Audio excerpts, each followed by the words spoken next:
विषय आहे सिद्धिदात्री. विचार आहेत प्रीती वैद्य यांचे.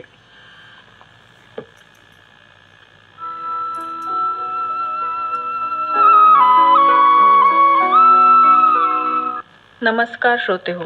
ध्यानी नामपि चेतांसी देवी भगवती हिसा बलादाकृष्य मोहाय महामाया प्रयच्छती. हे जगदंबा, हे महामाया, तुला माझा नमस्कार असो. ज्ञानी आध्यात्मिक रूपाने विकसित लोकांची तू चेतना आहेस, तुला माझा नमस्कार असो. मैत्रिणींनो, आज नवमी, नवरात्रीचा 9वा दिवस. आजच्या दिवशी सिद्धिदात्री या देवीची आराधना आपण करत असतो.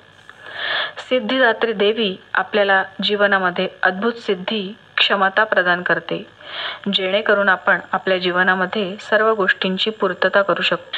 या सिद्धी आपल्या जीवनामध्ये सर्व स्तरांमध्ये संपूर्णता प्रदान करतात. हीच या देवीच्या कृपेची पूर्तता आहे.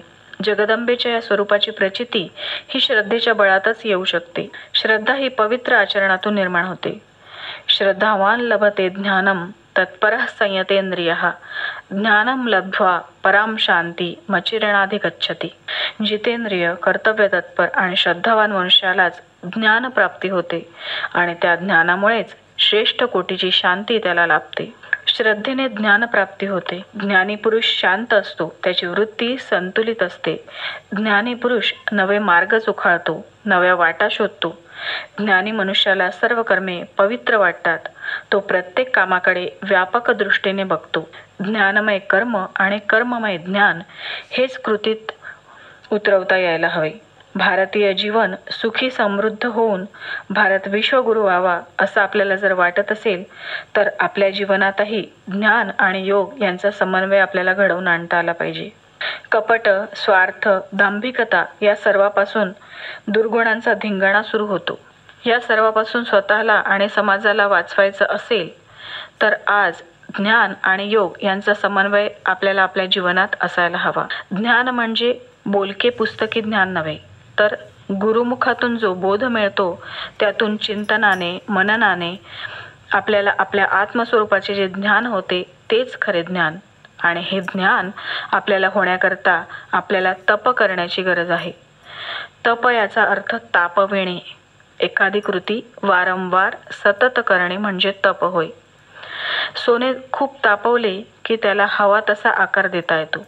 त्याचप्रमाणे आपल्या जीवनाला विशिष्ट आकार देण्याचं सामर्थ्यही तपानेच प्राप्त होते. देहाची चिंता न करता जो कोणी परमेश्वर साधनेमध्ये घडून जातो ते त्याचे सात्विक तप असते. माता पित्याच्या सेवेत जो सतत रत होऊन जातो ते कर्तव्य तप असते. त्याचप्रमाणे देशकार्यामध्ये जो सातत्याने आपलं समयदान देत असेल तेही त्याचे तपच असते. त्याचप्रमाणे जनसेवेसाठी स्वतःचं जीवन ज्याने आजीवन वाहून घेतलं आहे तेही त्याचं सात्विक तपच होय. मना चंदनाचे परित्वाज जावे, परी अंतरी सज्जनाने ववावे. हा समर्थ रामदासांचा आदेश. प्रतिदिनी जो स्वतः देह जिजवून जगाला सुगंधमय बनवतो त्याची जीवनच सात्विक तप होऊन जाते. अशा प्रकारे विशिष्ट श्रेष्ठ कार्यात जो वर्षानुवर्षे मग्न झाले ते एका अर्थाने तपस्वीच होते असे म्हणावे लागेल. स्वातंत्र्यवीर सावरकर यांचं संपूर्ण जीवन आणि त्यांच्यासोबतच त्यांच्या घरातील परिवारातील सदस्यांचं जीवनही यज्ञवेदीवर चढलेल्या संविधानसारखेच तेजस्वी होते. भगतसिंगांचं उदाहरण देखील आपल्याला देता येईल, ज्यांनी देशभक्तीची पराकाष्ठा करून संपूर्ण तपस्यामय जीवन देशासाठी आनंदाने समर्पित. तपश्चर्येमुळे ध्रुवाला देखील अढळ पद मिळाले. आजच्या तरुण पिढीने गादीवर लोळण्यात आणि चमचमीत खाद्यपदार्थांवर ताव मारण्यात व्यर्थ जीवन न घालवता एक महान ध्येय समोर ठेवून त्याला पूर्ण करण्यासाठी शारीरिक बल देहाला कष्टवून ध्येय पथावर अखंड अविरत वाटचाल करावी. त्यामुळेच पुढे आपले संपूर्ण राष्ट्र उन्नती सोपानाच्या पायऱ्या भरभर चढून भारताला विश्वगुरुपदी विराजमान करण्यासाठी हे आपलं देखील योगदान ठरेल असं वाटतं.